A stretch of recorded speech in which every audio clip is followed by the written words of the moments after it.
What is going on, YouTube? Welcome back to the channel. My name is Pete Logical. Today, we are going to review Companion. Now, 2025, honestly, as you guys probably know, has been kind of a slow experience for movies.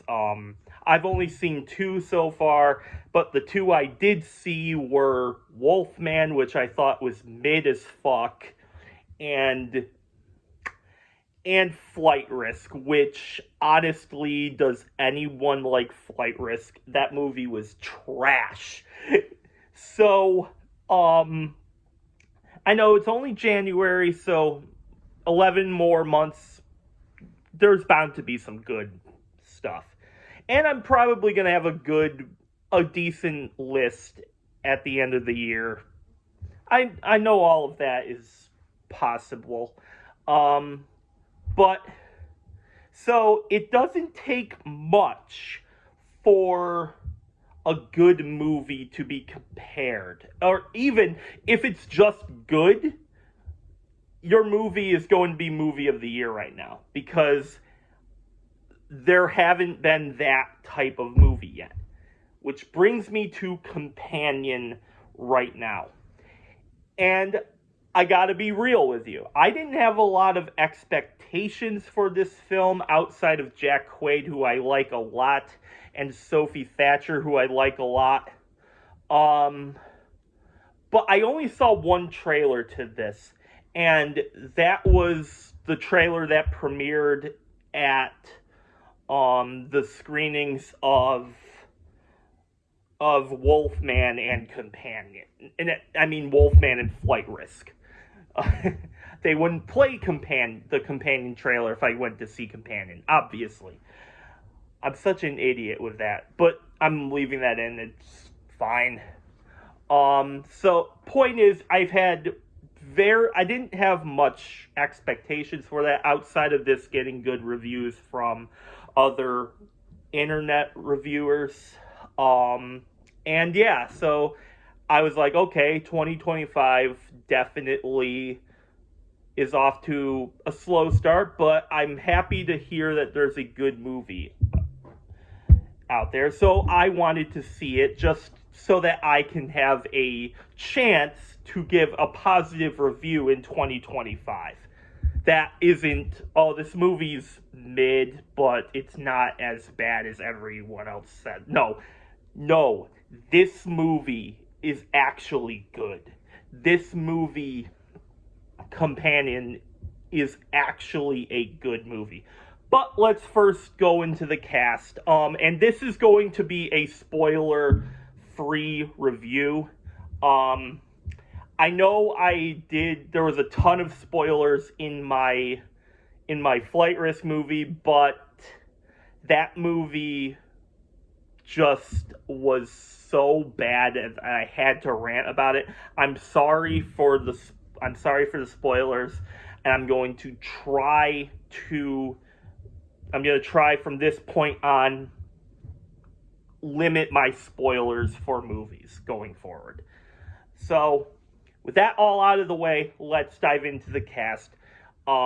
Sophie Thatcher is Iris, Jack Quaid is Josh, Lucas Gage is Patrick, Megan Surrey is Kat, Harvey Gillen is Eli, Rupert Friend plays Sergey, Jabuki Young White plays Teddy, Matt McCarthy plays Sid, Mark Menchaca plays Deputy Hendricks, Woody Fu is Mateo, and Ashley Lambert plays Josh's car's AI. So, with that out of the way, let's dive into the review. If you like my commentary so far, please hit the like on the video and subscribe if you're new. I'd love to have you stick around for all the movie content I have going forward. So in these reviews, I do it in a positive, mixed, negative style format, where the positive are the stuff I liked, the mixed is the stuff that I thought was in the middle, or not good or bad, or some fun facts, messages that the film brings to you, post-credit scenes, all that stuff is in the mixed. and negatives are the stuff I don't like about the movie. So let's dive in. And I'm just going to start with Jack Quaid and Sophie Thatcher for this. Once again, Jack Quaid and Sophie Thatcher, they do a great job drawing me into the ride that we're about to experience. And they are definitely my standouts for the cast. I thought they were amazing in these roles. Sophie Thatcher, I was researching her the other day after I saw this. And so she was in Heretic last year. The rest of her stuff I'm not too familiar with. But Heretic, I did like her as one of the sisters in that film, so she definitely was a standout in that movie too. So, and then Jack Quaid, I've always been a fan of, from Hunger Games, The Boys. He's got the movie Novocaine coming out, which I really like. He's also the voice of Clark Kent in the new Superman show on Max, the animated show, My Adventures with Superman. And so, yeah, he's got a lot of good things going, and slowly becoming a fan of his. The more I watch him, the more I like him and stuff. And I definitely think he's fun here. He plays this kind of nerdy guy who falls in love with an android. That's as far as I'm going into that realm. But Iris is a companion bot, and their relationship unfolds on screen, and it takes a turn that I did not see coming. And the more this movie goes on, the more I'm just fascinated by it. And the next thing is the other characters. I think all the characters in this film are fun. They all have their own style to them. A lot of them are kind of reacting to Iris, and they kind of reject the idea of Iris as Jack's significant other and / companion bot / android, all that fun stuff. So there's a lot of drama between this cast, and I think for the most part, all the characters were well written. And I appreciate that all of these bring their own flavor to it.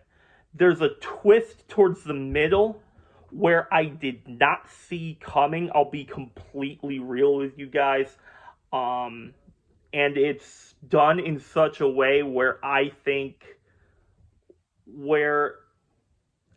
it was done really well, and it's very interesting to see all that chaos unfold the way it does.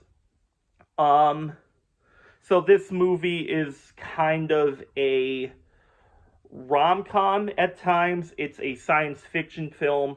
It's a family road trip film at times. It's a thriller and a slasher, all wrapped up into one, and everything was done super well here. It takes elements of all of those types of styles and just mushes it all together, and we get this. And it is done really well. Every layer of the story is interesting, and I think it's a fun ride, and it's definitely a sigh of relief in 2025 that a story can be good. on film, because I haven't seen a good film up until this point. So, yeah, it's definitely a good movie. And the last thing I will say in the positive section here is the fact that the trailer didn't reveal a whole lot. And I think that is a good thing for this, because it didn't reveal too much about the plot. It was focusing more on one particular moment in the film, and it brought elements of other things, but the trailer I watched didn't draw me into what this whole adventure is going to be. And it left that for our experience in the theater. So for that, I will give credit to whoever edited the trailer down. They did a great job in that, because far too many times, especially movies like this, they reveal too much of the movie to where there's very little excitement or very little surprises, and the twists and turns that this story takes were left to our theatrical experience, and for that I do respect the studio. So with that out of the way, let's move into the mix section. And this isn't about things that I thought were good or bad. This is the messages I think that this movie is trying to present us. So the first message is how far will you go to make sure you or the person you love is safe? And that definitely is the overarching message of this.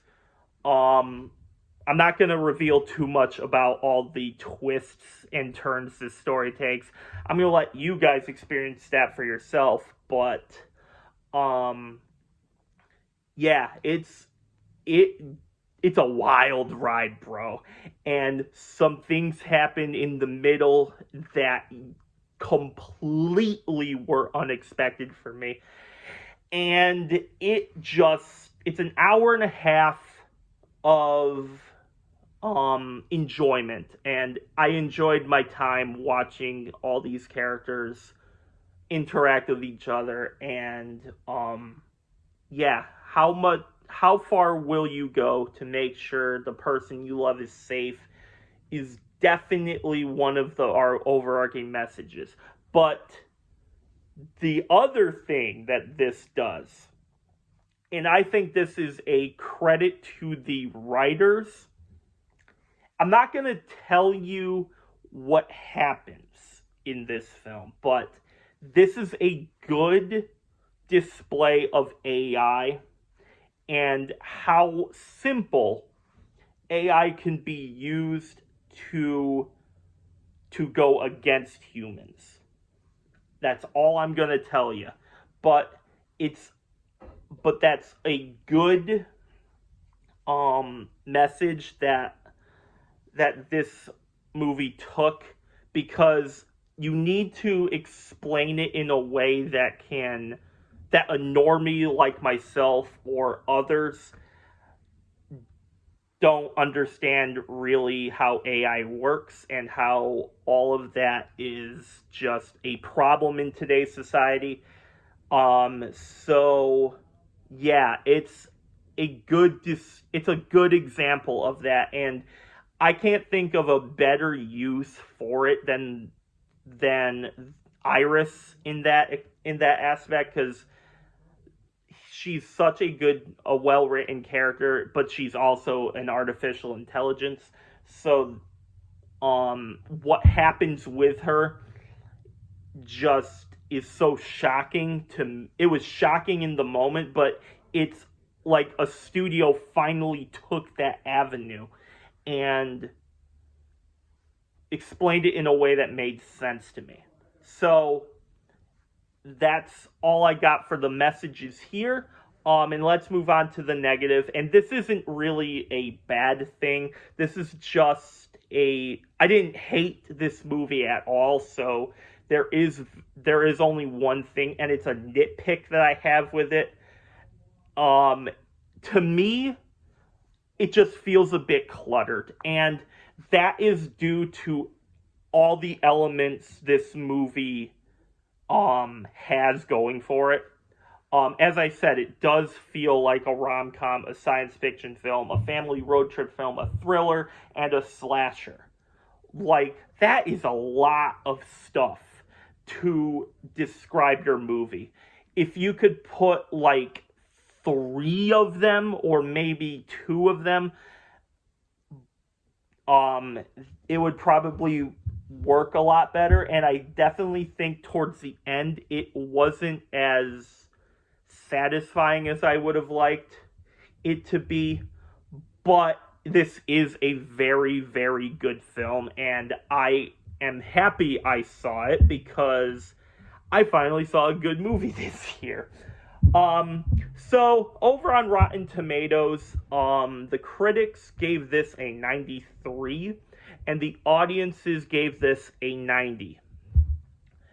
So, this is certified fresh on both accounts.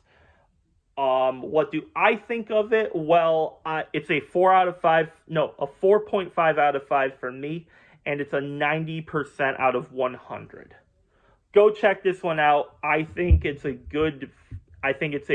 great movie, and you will definitely really like it. And for me, right now, as of February 6th, 2025, this is my movie of the year.